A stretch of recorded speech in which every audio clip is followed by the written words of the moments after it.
जय श्री कृष्णा दोस्तों, स्वागत है आप सभी का मेरे YouTube चैनल गीता ज्ञान 3.0 में। दोस्तों, रोज की तरह फिर से हाजिर हो गई हूँ महाभारत की एक बहुत ही रोचक प्रसंग को लेकर। महाभारत में संजय का नाम आपने अवश्य सुना होगा दोस्तों, या फिर आपने महाभारत देखी होगी तो संजय आपने जरूर देखे होंगे।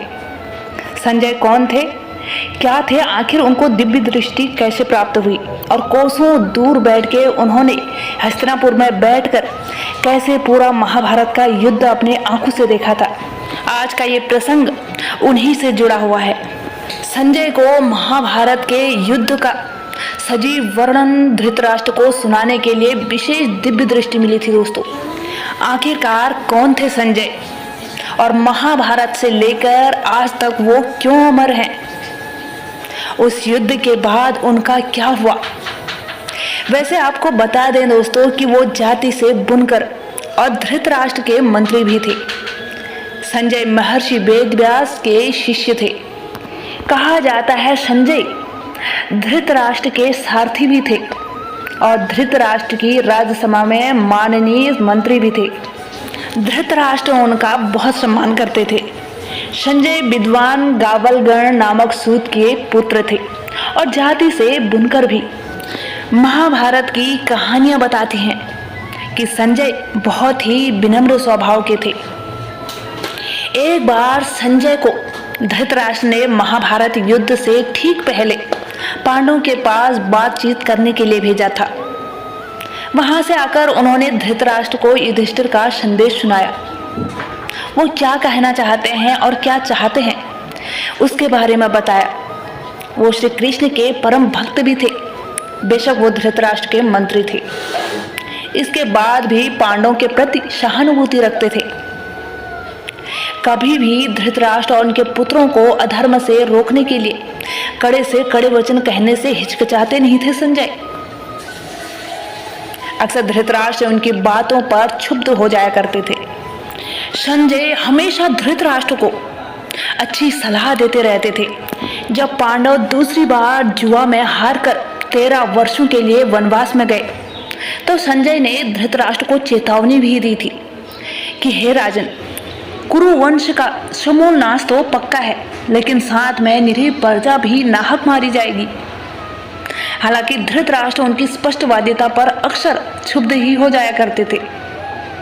जब ये पक्का हो गया कि युद्ध को टाला नहीं जा सकता, तब महर्षि वेदव्यास ने संजय को एक दिव्य दृष्टि प्रदान की ताकि वो युद्ध क्षेत्र की सारी बातों को, सारी चीजों को महल में बैठकर ही देख ले और उसका हाल धृतराष्ट्र को सुनाए। इसके बाद संजय ने नेत्रहीन धृतराष्ट्र को महाभारत युद्ध का हर अंश सुनाया। अर्जुन के सवाल हों या श्री कृष्ण का विराट स्वरूप हो जो केवल अर्जुन को ही दिखाई दे रहा था, संजय ने भी उसे दिव्य दृष्टि से देखा था दोस्तों। वैसे संजय को दिव्य दृष्टि मिलने का कोई वैज्ञानिक आधार महाभारत या बाद के ग्रंथों में नहीं मिलता है। इसे महर्षि वेदव्यास का चमत्कार ही माना जाता है। महाभारत का युद्ध करीब खत्म होने की ओर था। कौरवों की ओर से ज्यादा लोग और बड़े से बड़े योद्धा मारे जा चुके थे। युद्ध के 18वें दिन जब कौरवों की सेना का फिर बुरा हाल हुआ, पांडव सेना के आक्रमण से वो एक बार में ही खत्म हो गई। जब दुर्योधन ने देखा कि उनकी सहायता करने वाला कोई नहीं रहा तो वो द्वैपायन के सरोवर में छिप गया। तब पांडवों ने वहां आकर दुर्योधन को ललकारा। उसके बाद दुर्योधन उस सरोवर से बाहर निकला। भीम और दुर्योधन में गदा युद्ध हुआ जिसमें दुर्योधन आखिरकार मारा गया। इसके साथ ही 18वें दिन महाभारत के युद्ध का भी अंत हो गया।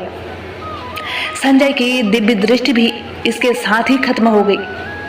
महाभारत युद्ध के बाद कई सालों तक संजय युधिष्ठिर के राज्य में रहे। इसके बाद वो धृतराष्ट्र, गांधारी और कुंती के साथ संन्यास लेकर चले गए। दोस्तों, पौराणिक ग्रंथों में ये पढ़ने को मिलता है कि वो धृतराष्ट्र की मृत्यु के बाद हिमालय चले गए थे।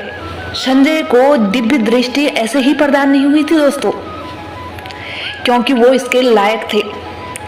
हर बार निष्पक्ष बोलते थे, चाहे वो कौरव हो चाहे वो पांडव हो। हर बार वो धृतराष्ट्र को सलाह देते थे कुछ ऐसा काम न करने की जिससे उनके राज्य पर बनाए। आज का ये छोटा सा प्रसंग यहीं पर खत्म होता है दोस्तों। उम्मीद करती हूँ ये प्रसंग आपको पसंद आया होगा। अगर हाँ तो वीडियो को लाइक करें। अगर आप चैनल पर नए हैं तो प्लीज़ इस चैनल को सब्सक्राइब करें और बेल आइकन को भी जरूर से प्रेस करें ताकि आने वाली मेरी हर नई वीडियो की नोटिफिकेशन सबसे पहले आप तक पहुँचे। तब तक के लिए जय श्री कृष्णा दोस्तों। राधे राधे।